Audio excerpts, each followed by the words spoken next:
What's going on, guys? The one, the only Water Cool Fool, and today we're going to be talking about the PlayStation TV. Now you can get this between probably 54, probably around there, 54 bucks to around 80 bucks depending on where you go. Now this right here was more or less a product flopped, and pretty much what they didn't do was advertise what this little guy does and why they produced it. More or less you can play PlayStation Vita games on it, you can use the PSVita memory cards on it, but since more or less they, as I said, didn't advertise it well, it kind of was a flop. So I'm going to show you what I did real quick. So let me get my controller. Sorry about that. So let me go ahead and move that back where it was. So I am using a PlayStation 4 controller, so let me go ahead and turn this light on, unless I accidentally, I unplugged it. So, oh well. So hopefully you guys can see this alright, but what I did is, let me see, I'm going to try to show you what I did. Okay, let's start. Okay, so I have Hinkaku settings right here, so you can do enable spoofing, version spoofing, and also homebrew. So what you can do also, let me go to system. System information. So here you go. This is where you can have your, more or less, your firmware right here. So it's 3.60. This is the firmware you need to do that. Now I'm going to go ahead and try to go here up to network and not show my IP address and everything while I'm doing it. So let me go here. Okay. Network. Internet connection settings. Okay. Okay. And settings.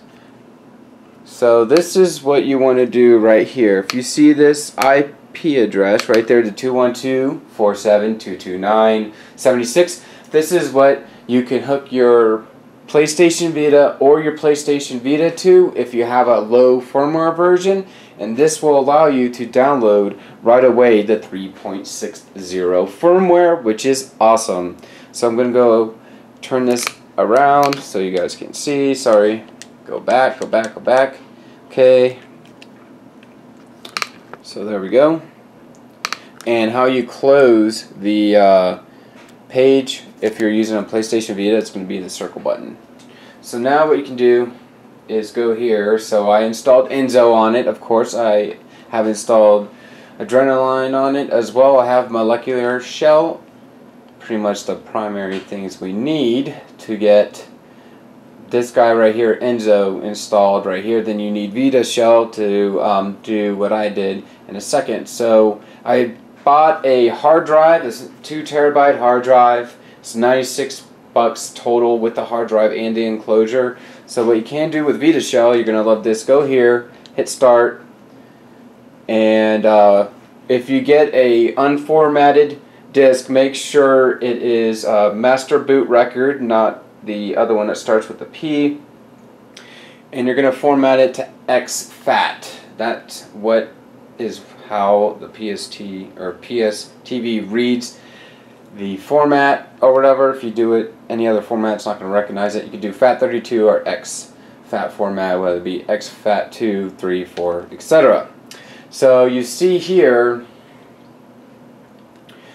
we have UMA right there, and if you look, let me see, yeah, UMA 49 gigs right here, and that has 1.82 terabytes. So what you can do is do this right here, mount as UX0.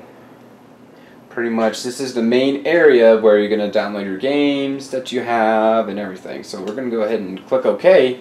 So now you can see UX0 right here is now 1.8 terabytes, and I'm only using 50 gigs. So now that in turn means that if we go back, so I might as well show you. So yeah, Vita shell, this is where you're going to install it, and then I highly recommend using FTP, using FileZilla. Make a F or VPK folder as well. So I'm going to go ahead and close this out. So now we have the 2 terabyte hard drive as the main drive.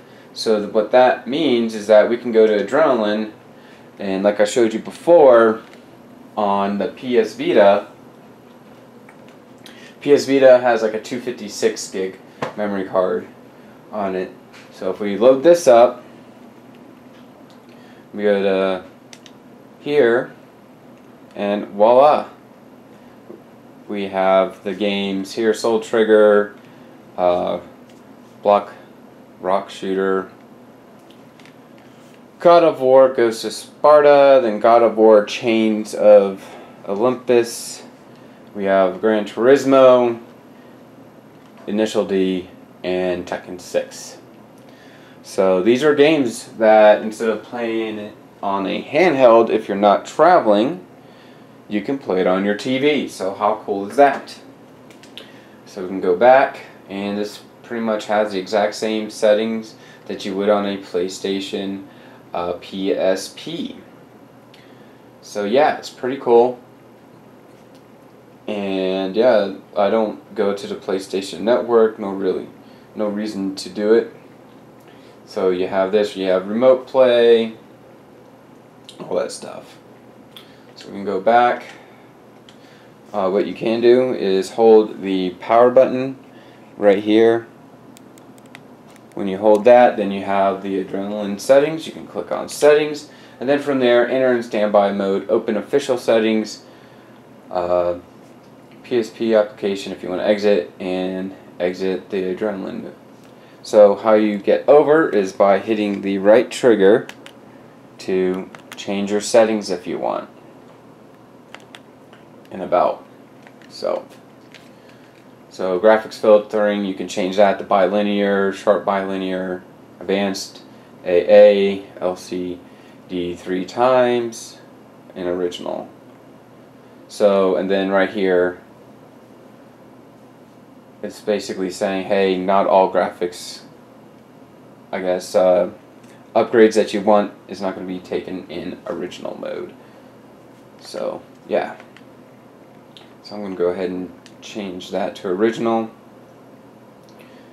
Go ahead and go back, main, exit Adrenaline menu, and then we can go ahead, hit the wrong one, exit PSP EMU. Go ahead and close that out, and then so there you have it. Pretty cool, something to dink around with. That's pretty much what I like to do. So yeah. Hopefully you guys find this interesting.